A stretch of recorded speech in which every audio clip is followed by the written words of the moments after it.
Soekarno sakit keras, tapi urinnya diperiksa di laboratorium kedokteran hewan. Kejatuhan Bung Karno begitu tragis, menunjukkan betapa rapuhnya nasib manusia. Tidak ada orang yang nasibnya beruntung terus-menerus, bahkan pada orang yang terbaik sekalipun termasuk Bung Karno. Bagaimana ketidakberuntungan itu berawal yang membuat Bung Karno begitu menderita secara fisik dan psikologis. Ikuti terus video ini. Halo teman-teman, welcome to my channel. Ini saya berada di Denpasar di Bali. Di depan bangunan ini tampak terpajang foto para presiden Indonesia. Ada Prabowo, Gus Dur, Megawati, SBY, juga Jokowi. Ini menandakan bangunan ini pastilah bangunan penting. Ya, ini adalah Museum Agung Bung Karno di Denpasar di Bali. Bali sejak sebelum kemerdekaan sudah menjadi basis pendukung terkuat Soekarno di luar Jawa. Ini tidak terlepas dari garis keturunan Soekarno. Ibunda Soekarno, Ida Nyoman-Rai, berasal dari Bali, menikah dengan Raden Sukemi Sosrodihardjo, lahir di Tulung Agung, Jawa Timur. Ayahanda Soekarno yang bergelar Raden mengenyam pendidikan yang untuk ukuran abad ke-19 sudah termasuk pendidikan memadai dibanding rata-rata pribumi pada waktu itu. Ia mengenyam pendidikan guru di Probolinggo. Ya, Ayahanda Soekarno adalah seorang priyayi, guru sekolah dasar, pegawai pemerintah kolonial, tergolong pekerjaan terhormat untuk pribumi pada masa itu. Profesi Ayahanda Soekarno sebagai guru kelak sangat membantu Soekarno untuk memperoleh akses bacaan. Soekarno bertumbuh menjadi seorang anak yang gemar membaca, kebiasaan yang terus tumbuh hingga dewasa. Dan inilah yang kemudian membuat Soekarno menjadi pemimpin yang berwawasan luas. Saya melihat-lihat koleksi di Museum Agung Bung Karno ini. Di gedung ini tersimpan berbagai tulisan karya Soekarno, pidato dan buku-buku bacaan Bung Karno. Juga ada koleksi benda-benda yang pernah digunakan Bung Karno seperti mebel, beberapa benda lainnya, sayangnya tanpa disertai deskripsi, misalnya tahun berapa digunakan dan di mana digunakan. Melihat sosok Bung Karno, bagi saya, generasi yang bertumbuh pada masa Orde Baru seperti mengingat kembali bagaimana kami ketika itu memahami Bung Karno. Pada masa Orde Baru, sebagai pelajar, umumnya kami menerima pemahaman tentang Soekarno cenderung satu arah, dibatasi oleh narasi resmi Orde Baru. Ini sangat berbeda dengan generasi sekarang yang lahir dalam era kebebasan informasi dan demokrasi, bebas dari propaganda Orde Baru. Sekarang orang mudah mengakses berbagai sumber, termasuk tulisan Bung Karno sendiri, buku sejarah alternatif, dan perdebatan publik, sehingga pemahaman lebih kompleks dan beragam. Pada masa Orde Baru, buku-buku terkait Soekarno dan kudeta 1965 yang beredar di sekolah dan masyarakat merupakan produk narasi sejarah resmi pemerintah Orde Baru. Film pengkhianatan G30 SPKI yang diproduksi atas dukungan pemerintah Orde Baru diputar wajib di televisi setiap tanggal 30 September pada era Soeharto. Film ini memvisualisasikan cerita sesuai narasi resmi negara dan memperkuat apa yang dibaca oleh pelajar di buku-buku ringan maupun di sekolah. Barulah setelah berakhirnya pemerintahan Soeharto, lahir era reformasi yang diikuti kebebasan akademik dan kebebasan media. Maka mulai bermunculan berbagai publikasi yang menyatakan bahwa G30S atau Gerakan 30 September terlalu kompleks untuk menyimpulkan bahwa PKI atau Partai Komunis Indonesia adalah aktor tunggal dari peristiwa itu. Ada perbenturan berbagai kepentingan politik di baliknya. Setelah 1998, pada era reformasi, ada sejumlah riset akademik lain dan tulisan sejarah yang memunculkan tesis bahwa peristiwa itu melibatkan lebih dari sekadar struktur PKI. Bahkan ada yang mengaitkan dengan konflik internal militer, pertarungan elit politik, dan dinamika internasional Perang Dingin kala itu. Tidak sedikit yang mengungkap peran asing. Ada berbagai versi tentang kudeta 1965, tapi semua versi sepakat bahwa dalam konflik politik yang kompleks kala itu membuat Soekarno kehilangan kendali atas kekuasaannya. Sejak awal Oktober 1965, kekuasaan Soekarno mulai terlucuti. Memang betul Soekarno tidak melawan untuk menghindari perang saudara.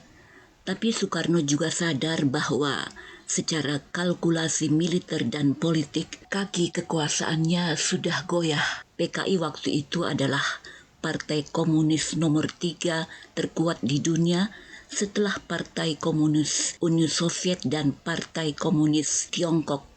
Namun sesudah terjadinya G30S, militer mengambil alih hegemoni politik, PKI dihancurkan secara sistematis sehingga Soekarno kehilangan basis massa yang sebelumnya bisa ia gunakan sebagai penyeimbang terhadap dominasi Angkatan Darat. Sesudah terjadinya kudeta 1965, secara de facto Soekarno telah kehilangan kendali atas aparat negara, khususnya Angkatan Darat dan aparat keamanan, sementara birokrasi sipil secara bertahap menyesuaikan diri dengan pusat kekuasaan baru. Hilangnya kendali atas kekuasaan itu semakin terlihat sesudah Soekarno mengeluarkan surat perintah kepada Soeharto yang disebut Surat Perintah 11 Maret 1966 disingkat Super Semar. Super Semar bertujuan memberikan perintah kepada Soeharto untuk menjaga keamanan dan memulihkan ketertiban karena situasi nasional yang kian memanas sesudah peristiwa G30S. Dalam perkembangannya, Soekarno tidak ingin Super Semar disalahfungsikan sebagai pengambil alihan wewenang kekuasaan. Karena itu, Soekarno berulang kali menegaskan bahwa Super Semar bukanlah bentuk pelimpahan kekuasaan. Namun dalam praktik politik pasca Super Semar, pernyataan Soekarno tidak lagi efektif dalam menentukan arah kekuasaan. Kekuasaan Soekarno secara de facto mengalami pelumpuhan yang semakin nyata ketika MPRS pada 1967 menetapkan Soeharto sebagai pejabat presiden. Soekarno berstatus presiden nonaktif. Gelar Soekarno sebagai presiden dicabut. Ia juga dilarang menggunakan gelar pemimpin besar revolusi dan gelar kenegaraan lainnya. Larangan ini ditetapkan melalui TAP MPRS 1967. Soekarno tidak lagi punya kendali atas militer, birokrasi, dan kebijakan keamanan. Partisipasi politiknya di ranah publik dikurangi drastis. Dukungan politik dan partai mulai diambil alih oleh Orde Baru. Setelah Maret 1967, terlihat pengambil alihan kendali eksekutif oleh Soeharto. Sebelumnya pasca G30S sudah terjadi desoekarnoisasi, yaitu kebijakan untuk meminimalkan atau menghilangkan hal-hal berbau Soekarno, termasuk pengaruh dan ajarannya.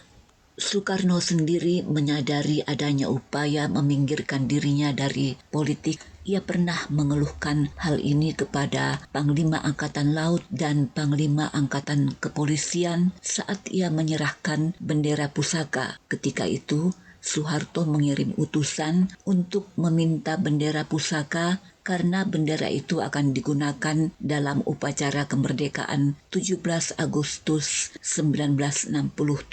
Ini upacara kemerdekaan pertama bagi Soeharto di Istana Merdeka. Waktu itu Soeharto masih pejabat presiden, namun ia mengirim surat kepada Soekarno untuk meninggalkan Istana Merdeka sebelum 17 Agustus 1967.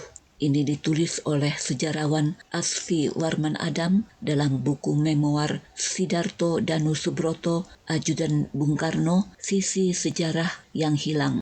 Setelah Soekarno meninggalkan Istana Merdeka, ia sempat tinggal di Istana Bogor tahun 1967.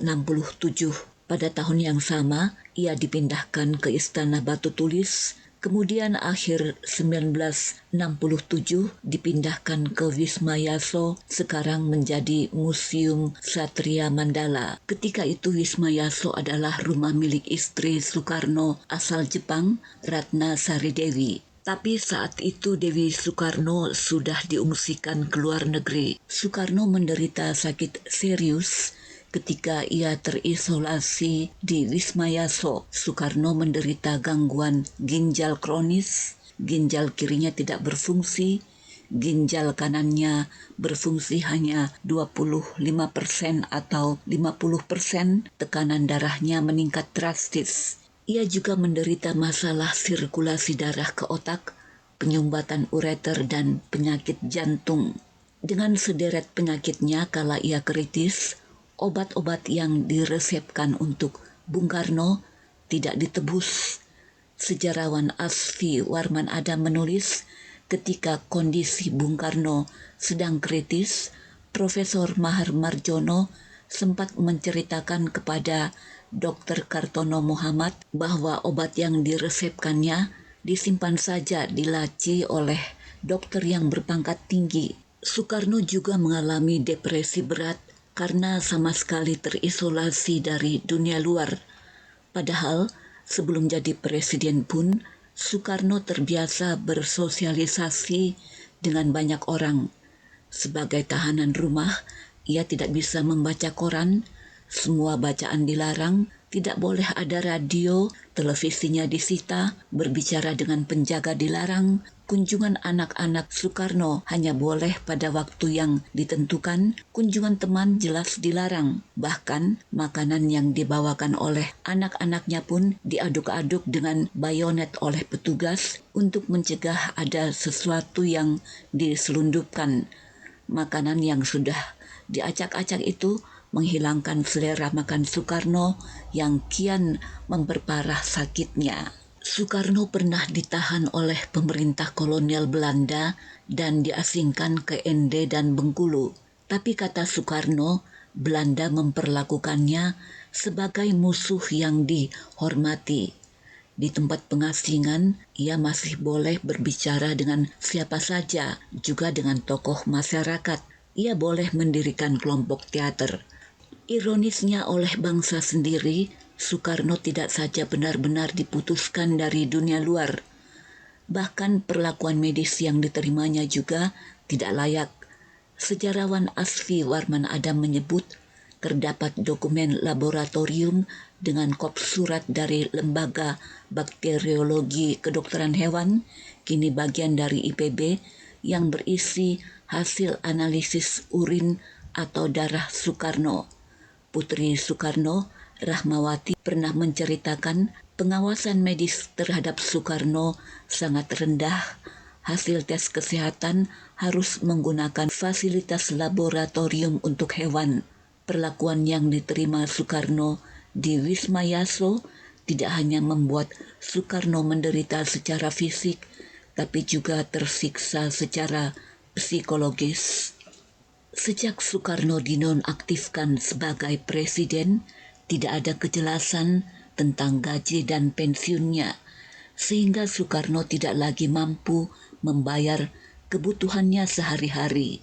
Ketika sakit Soekarno sudah sangat kritis, ia dibawa ke Rumah Sakit Pusat Angkatan Darat Gatot Subroto. Bung Hatta atau Muhammad Hatta meminta izin pada Soeharto untuk menjenguk.